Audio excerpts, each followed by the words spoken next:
Our children, listen to this, our children spend over a month less in school than children in South Korea every year.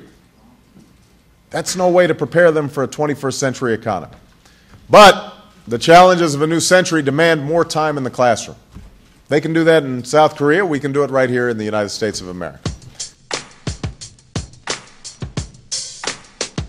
Hey Pete, why do we even write songs like this, man? People ain't gonna change. Oh, I don't know, Bill. You know, there might be somebody out there listening, man. You never can tell. To the graduating class of 2000 whatever, congratulations past due, you deserve better. Looking dapper in that cap and that gown. You got fam snapping flicks, clapping loud in the back of the crowd. Now the band playing Pomp and Circumstance got you amped, feeling like a champ. Class is out of session at last. You've been patiently waiting. Hi, it's Stella again for the 4th episode of Ktowngotseoul. Hagwons are cram schools which originated in Korea, and it has become a part of K-Town culture for students to attend at least one hagwon in their lifetime. Many of us are being forced to go to these hagwons by our parents, but we ask them, are hagwons really helping us reach our career goals, or are there better alternatives? 4 steps. Manipulate what you're given into what you need. Questions about B. Hi, my name's Ini Hu, and I am an educational consultant. Hi, I'm Tara Leo. My name is Joyce Ha. Etienne Harpainter. Amanda Valencia. My name is Edward Chang, and I'm 17.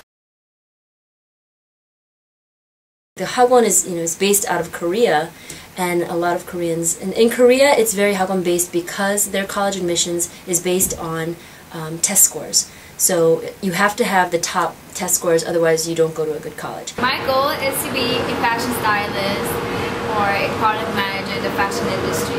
I want to be a biomedical engineer or a chemical engineer. I want to go to medical school and I want to become a doctor, a medical doctor. I want to be the CEO of my own company, dreaming big. I have no idea what I want to be when I grow up. I don't think that kids should be spending their entire time, from 3 o'clock in the afternoon until 9 o'clock sitting in a hagwon with 20 other kids doing their homework, hanging around. I spend 3 hours every day after school from 3 to 6 to get my homework done. I did it 4 times a week for 4 hours every day. For summer, I think it was 7 hours a day, 5 days a week. During winter break, I went every day from 9:30 to 6. Pretty hard schedule. I mean, there was a lot of intense, rigorous studying, like a lot of just brute force studying. To be in a hagwon after school every day from 3 to 9, which I know a lot of hagwons do, kind of stinks. We see students when they're younger and have a little bit more pressure, but once they get older, they sort of already made their choices, and so for the most part I feel like I'm trying to get them into the college so that way they can open their minds to even more opportunities. So why did you go to hagwon? What'd you say? Why did you go to hagwon? Or why did you go to after school? Oh, why did I go to after school? I went to after school because I wanted to get a better SAT score. My parents wanted me to get ahead of the game in terms of SAT prep or like studying in general grades, whatever. Your parents forced you or you chose? Yeah, my parents forced me to do it. I think I was there because my parents made me and to get my score up. I guess because of my parents, because they wanted me to get a high SAT score, because having a good GPA isn't enough.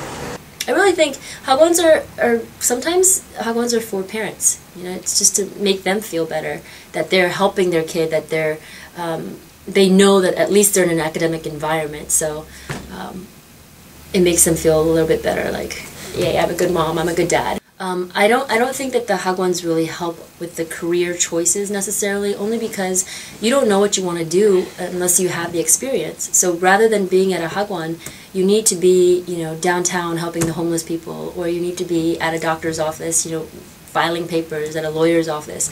That's how you're going to learn what you want to do and what you want to be. Sitting in a classroom doing your homework with other kids is not going to really help you pick a career goal. I mean, it doesn't hurt, but I mean, the hagwons or my parents could have approached studying at a different angle, so they could, instead of just overloading students with, or overloading kids with just a bunch of knowledge. I think they should teach specifically in how kids learn, not just stuff them with knowledge. I didn't like it, but it actually did raise my score. It helped me get a better SAT score, which eventually got me to a better college, which can get me to a better medical school, which can get me to be a better doctor. I guess it's all like that. I guess in a sense, because if it does help me, it'll help me get into college, but not for anything else. I don't think it's really necessary. I believe that lifelong learner skill, that ability to just enjoy not playing the video games and not watching drama on TV, but actually just opening up a book and enjoying to read about a new subject is something that I hope some of my students come out of class from. I went to Amherst College for my undergrad, and then I went to Harvard for graduate school, and I never went to hagwon. I never went to an after-school program or anything like that. It literally was just after school. I did my clubs, my sports, and then had like night college classes, things like that. But I never went to hagwon. So it's possible to be successful and to really to go to good colleges without going to hagwon. In America, it's very different. It's going to be about your personality. What do you have to contribute to the college campus? They don't really put everything into just the test scores or just to SAT 2 scores. So hagwons, I think it's a very Korean mentality, and I think without hagwons you can still go to Harvard if that's where you want to go.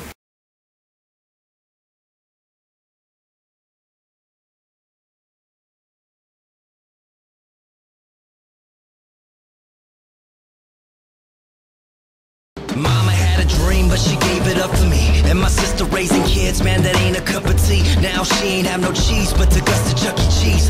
Somewhat of a G, living life so sucker free. Told her what I wanna be, she was cooler than the breeze. Supportive as a bean, cause I knew she had believed. If it were up to me, she'd be treated like the queen. A life of luxury, filled with shiny pretty things. Now, I was only 3 when she brought me to the States. My sister only 1, crossing borders wasn't safe. What she did was very brave, I think about it every day. From Argentina to Mexico and finally